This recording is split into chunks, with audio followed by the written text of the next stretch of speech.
Dan itu yang saya lihat kalau saya baca itu Wycliffe dan Elson itu tentang perdebatan menemukan Indonesia itu.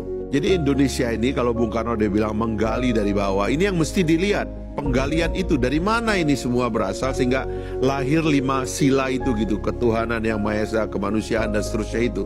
Kalau Elson mengatakan ini adalah persilangan di antara dua pikiran besar. Orang-orang yang belajar ke barat, terutama kaum intelektual Jawa ini membawa pulang ide-ide tentang negara. Lahirlah ide nasionalisme di situ. Orang-orang dari Sumatera, orang tua dan kakeknya Gustika ini porosnya ke Al-Azhar, dia belajar Islam, lalu kemudian lahirlah pikiran tentang Islam, sehingga kemudian antara Islam dan nasionalisme itulah blended di dalam Pancasila itu. Maka kalau kita lihat Pancasila itu, kita baca di dalam Islam itu ada namanya maqasid syariah, tujuan bersyariat.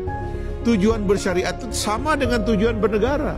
Makanya saya sering mengatakan kalau ada teman-teman Islam yang menentang Pancasila, itu keliru, karena sebenarnya syariat itu sama dengan Pancasila pikirannya. Ada yang nama yang pertama itu di dalam teori maqasid syariah itu dia bilang hifzuddin, ya, memelihara agama. Ketuhanan yang Maha Esa lahir. Hifzun nafs, memelihara manusia, memelihara jiwa, kemanusiaan lahir. Memelihara pikiran, permusyawaratan lahir. Jadi blending ini dalam Pancasila inilah yang menyatukan Nusantara. Karena klop betul memang ini adalah saripati daripada Republik kita. Itu yang dimaksud oleh Bung Karno, saya gali ini dari dalam tubuh bangsa Indonesia itu. Jadi sebenarnya itu sudah selesai. Tinggal sebenarnya yang kadang-kadang tidak clear itu, Bung Budiman. Dan ini teori dan teologi yang saya sering ungkap berkali-kali. Kapan orang itu berada di ruang negara? Kapan orang itu berada di ruang agamanya? Kapan orang itu berada di ruang publik?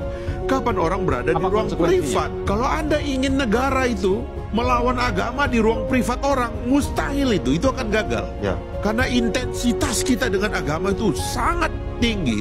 Sementara intensitas kita bernegara itu nggak mungkin tinggi. Kita ini bangun pagi itu dengan doa, dengan agama, tidak dengan negara. Nanti mungkin jam 7 kita upacara anak-anak SD sekolah, baru menghafal Pancasila, hormat bendera.